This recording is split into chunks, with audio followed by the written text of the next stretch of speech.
ನಾಡದ ಶ್ರೀ ಹಾಡಿಗರಡಿ ದೈವಸ್ಥಾನದಲ್ಲಿ ವಾರ್ಷಿಕ ಹಾಲು ಹಬ್ಬ ಗೆಂಡ ಸೇವೆ ಮಹಾ ಅನ್ನ ಸಂತರ್ಪಣೆ ಸಂಭ್ರಮದಿಂದ ನಡೆಯಿತು. ಬೆಳಿಗ್ಗೆ ದೇವರಿಗೆ ಮಂಗಳಾರತಿ ಮಹಾಪೂಜೆ, ಮಧ್ಯಾಹ್ನ 12:30ಕ್ಕೆ ಅನ್ನ ಸಂತರ್ಪಣೆ, ಸಂಜೆ 4 ಗಂಟೆಗೆ ಕೊಡಗುಂಜಿ ಕಳುವಿನ ಬಾಗಿಲಿನಲ್ಲಿ ಮೂಲಸ್ಥಾನ ಸ್ವಾಮಿ ಪೂಜೆ, 5:30ಕ್ಕೆ ನಾಗಸನ್ನಿಧಿಯಲ್ಲಿ ಪೂಜೆ ನಾಗದರ್ಶನ, 6:30ಕ್ಕೆ ಹಣ್ಣುಕಾಯಿ ಸಮರ್ಪಣೆ, 7 ಗಂಟೆಗೆ ಮಹಾಪೂಜೆ ಮಹಾಮಂಗಳಾರತಿ, 7:30ಕ್ಕೆ ದೈವ ದರ್ಶನ ಗೆಂಡ ಸೇವೆ, 8 ಗಂಟೆಗೆ ಪ್ರಸಾದ ವಿತರಣೆ ಮಹಾ ಅನ್ನ ಸಂತರ್ಪಣೆ ಸಾನ್ನಿಧ್ಯದಲ್ಲಿ ಸಂಪನ್ನಗೊಂಡಿತ್ತು.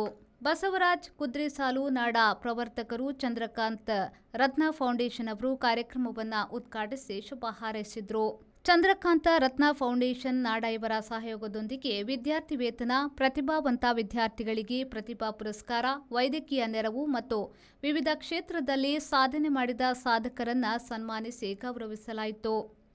ವೇದಿಕೆಯಲ್ಲಿ ಹಾಡಿಗರಡಿ ಶ್ರೀ ನಂದಿಕೇಶ್ವರ ಮಕ್ಕಳ ಭಜನಾ ಮಂಡಳಿಯವರಿಂದ ಭಜನಾ ಕಾರ್ಯಕ್ರಮ, ಪ್ರಾಂಜಲಿ ಎಸ್ ಪಡುಕೋಣೆ ಮತ್ತು ಪ್ರಾಂಜಲ್ ಸದಾನಂದ ಬಳ್ಳೂರು ಇವರಿಂದ ಭರತನಾಟ್ಯ, ಸತೀಶ್ ಎಂ ನಾಯಕ್ ನಾಡ ಮತ್ತು ತಂಡದವರಿಂದ ಗಿಂಡಿ ನರ್ತನ, ಕರಾವಳಿಯ ಹೆಸರಾಂತ ಬ್ಲೂ ಸ್ಕೈ ಈವೆಂಟ್ ಕುಂದಾಪುರ ಇವರಿಂದ ಸಾಂಸ್ಕೃತಿಕ ಸಂಭ್ರಮ ನಡೆಯಿತು. ಹಾಡಿಗರಡಿ ದೈವಸ್ಥಾನ ಸಮಿತಿ ಅಧ್ಯಕ್ಷರಾದ ನಾಗೇಶ್ ಪಿ ಕಾಂಚನ್ ಕಾರ್ಯಕ್ರಮದ ಅಧ್ಯಕ್ಷತೆಯನ್ನು ವಹಿಸಿದ್ರು.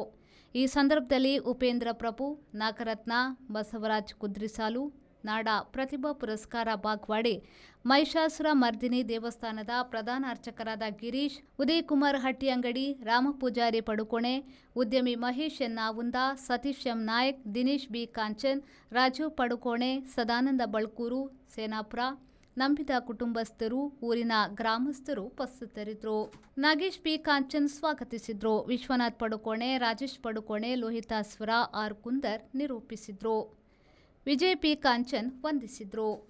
ಸಂಕ್ರಾಂತಿ ಈ ದಿವಸದಂದು ಇಲ್ಲಿ ವಿಶೇಷವಾದ ಗಂಡ ಸೇವೆ, ಮಹಾಪೂಜೆ, ಮಹಾ ಅನ್ನ ಸಂತರ್ಪಣೆ, ಹಾಗೆ ಸಾಂಸ್ಕೃತಿಕ ಕಾರ್ಯಕ್ರಮ ಹಾಗೂ ಇಲ್ಲಿಯ ನಂಬಿದ ದೈವದ ಕುಟುಂಬಸ್ಥರ ಮಕ್ಕಳ ವಿದ್ಯಾಭ್ಯಾಸಕ್ಕಾಗಿ ವಿದ್ಯಾರ್ಥಿ ವೇತನ, ಹಾಗೆ ಅಸಹಾಯಕರಿಗೆ ವೈದ್ಯಕೀಯ ನೆರವು ಇದೆಲ್ಲವನ್ನು ಕಾರ್ಯಕ್ರಮವನ್ನು ಇವತ್ತು ನಾವು ಹಮ್ಮಿಕೊಂಡಿದ್ದೇವೆ. ಅಂತೆಯೇ ಈ ದೇವಸ್ಥಾನದ ಇವತ್ತಿನ ವಿಶೇಷವಾಗಿ ಗಂಡ ಸೇವೆ ನಡೆಯುವ ಈ ಸಂದರ್ಭದಲ್ಲಿ ನೂರಾರು ಮಂದಿ ಗಂಡ ಸೇವೆಯಲ್ಲಿ ಮಹಿಳೆಯರು ಪಾಲ್ಗೊಳ್ತಾರೆ. ಮಕ್ಕಳ ಹುಟ್ಟಿದ ಎಲ್ಲ ಅವರು ಇಲ್ಲಿ ನಂಬಿದ ಎಲ್ಲ ಕುಟುಂಬದವರು ಪ್ರಥಮ ಮಕ್ಕಳು ಹುಟ್ಟಿದ ಒಂದು ಸಂದರ್ಭ ಮಕ್ಕಳನ್ನು ನಕ್ಕೊಂಡು ಗಂಡ ತುಳಿಯುವಂಥದ್ದು ಭಾಳ ವಿಶೇಷ. ಅದು ವರ್ಷದಲ್ಲಿ ಒಂದೇ ದಿವಸ ಈ ದಿವಸ ನಡೀತದೆ. ಹಾಗೆ ಸಾವಿರಾರು ಜನರಿಗೆ ಇಲ್ಲಿ ಅನ್ನ ಸಂತರ್ಪಣೆ ನಡೀತದೆ. ಹಾಗೆ ವಿಶೇಷವಾದ ಪೂಜೆ ಪುರಸ್ಕಾರ ನಡೀತದೆ. ಅದೇ ರೀತಿ ಈ ದೇವಸ್ಥಾನದ ಜೀರ್ಣೋದ್ಧಾರ ಭಾಳಷ್ಟು ಅಭಿವೃದ್ಧಿ ಕಂಡಿದೆ. ಜೀರ್ಣೋದ್ಧಾರ ಬಗ್ಗೆ ಹೇಳುವುದಾದರೆ ಭಾಳ ಹಿಂದಿನಿಂದ ಏನೂ ಇಲ್ಲ ಅಂತ ಒಂದು ಸಾಲದ ಸುಳಿಯಲ್ಲಿ ಸಿಕ್ಕಿದ ಈ ದೇವಸ್ಥಾನ ಇವತ್ತು ಈ ಮಟ್ಟದಲ್ಲಿ ಬೆಳೆದಿದೆ ಅಂದರೆ ಈ ದೈವ ನಂಬಿದ ಕುಟುಂಬದ ಭಕ್ತರ ಒಂದು ಸಹಕಾರದಿಂದ ನಡೆದಿದೆ. ಇಲ್ಲಿ ಭಾಳಷ್ಟು ದಾನಿಗಳು ಸಹಕಾರ ನೀಡಿದ್ದಾರೆ. ಅಂತೆಯೇ ಈ ದೇವಸ್ಥಾನದಲ್ಲಿ ಒಂದು ಸಭಾಭವನ ಕೂಡ ನಿರ್ಮಿಸಿದ್ದೇವೆ. ಆ ಸಭಾಭವನದ ಒಂದು ಉಪಯೋಗ ಈ ಊರಿನ ಜನರು ಪಡೆದುಕೊಳ್ತಾ ಇದ್ದಾರೆ. ಅದರ ಒಂದು ಆದಾಯದಿಂದ ನಾವು ಒಂದು 10% ಜನ ಈ ಊರಿನ ಮಕ್ಕಳಿಗೆ ವಿದ್ಯಾಭ್ಯಾಸಕ್ಕೆ ವಿದ್ಯಾರ್ಥಿ ವೇತನ ಕೊಡ್ತಿದ್ದೇವೆ. ಹಾಗೆ ಹಲವಾರು ಇಲ್ಲಿ ವೈದ್ಯಕೀಯ ನೆರವು ಅದೆಲ್ಲ ನಾವು ಈ ದೇವಸ್ಥಾನ ಹಾಲಿನ ಇನ್ಕಮ್ನಿಂದ ಕೊಡ್ತಿದ್ದೇವೆ. ಇದೆಲ್ಲ ಒಂದು ವಿಶೇಷವಾದ ಅಂತ ಹೇಳ್ತಾ ಸರ್ವರಿಗೂ ಮಕರ ಸಂಕ್ರಾಂತಿಯ ಶುಭಾಶಯನ್ನು ಹೇಳುತ್ತಾ 14-15ರಂದು ನಡೆಯುವ ಗಂಡ ಸೇವೆ ಹಾಗೂ ವಾರ್ಷಿಕ ಹಾಲು ಹಬ್ಬದ ಉತ್ಸವ ಅತಿ ಅದ್ಭುತವಾಗಿ ನಡೀತಿದ್ದು, ನಾಳೆ 14ರಂದು ಗಂಡ ಸೇವೆ, ಹಾಗೆ 15ನೇ ತಾರೀಕಿನಂದು ತುಲಾಭಾರ ಸೇವೆ ಬೆಳಿಗ್ಗೆ, ಸಂಜೆ ಸರ್ವ ದೈವಗಳ ದರ್ಶನ ಹಾಗೂ ಅನ್ನ ಸಂತರ್ಪಣೆ, ಹಾಗೂ ಇವತ್ತಿನ ದಿನ 14ರ ದಿನ ಮಹಾ ಅನ್ನ ಸಂತರ್ಪಣೆ ಹಾಗೂ ಗಂಡ ನಡೀತಿದ್ದು, ವಿದ್ಯಾರ್ಥಿ ವೇತನ ಸಹ ನೀಡುತ್ತಿದ್ದು, ಚಂದ್ರಕಾಂತ ರತ್ನ ಫೌಂಡೇಶನ್ನೊಂದಿಗೆ ಈ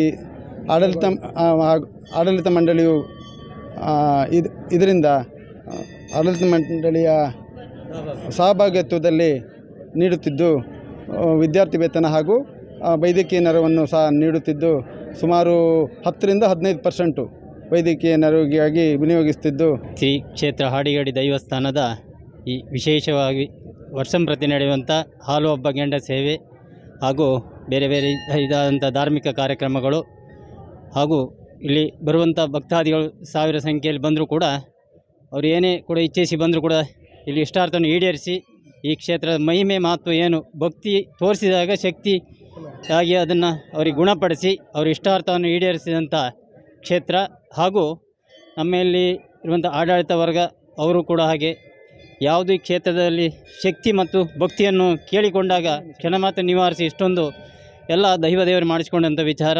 ಇಲ್ಲಿ ಬಂದಂಥ ಸಾವಿರ ಸಂಖ್ಯೆಯಲ್ಲಿ ಭಕ್ತಾದಿಗಳಿರ್ಬೋದು, ಅವರ ಏನೇ ಇಷ್ಟಾರ್ಥ ಇದ್ದರೂ ಕೂಡ ಇಲ್ಲಿ ಬಂದು ಬೇಡಿಕೊಂಡು ಈ ಕ್ಷೇತ್ರದ ಮಹಿಮೆ ಮಹತ್ವ ಶಕ್ತಿ ಏನು ನಾವು ವ್ಯಕ್ತಿಯಾಗಿ ಬೇಡಿಕೊಂಡ ಶಕ್ತಿಯಾಗಿ ಏನು ನಮ್ಮನ್ನು ತೋರಿಸಿಕೊಟ್ಟಿದೆ ಅನ್ನುವಂಥ ಸರ್ವ ಭಕ್ತಾದಿಗಳಿಗೆ ಗೊತ್ತಿರುವಂಥದ್ದು. ಜೆಪಿ ಬಡಾಕೆರೆ, ವಿ4 ನ್ಯೂಸ್, ಬೈಂದೂರು.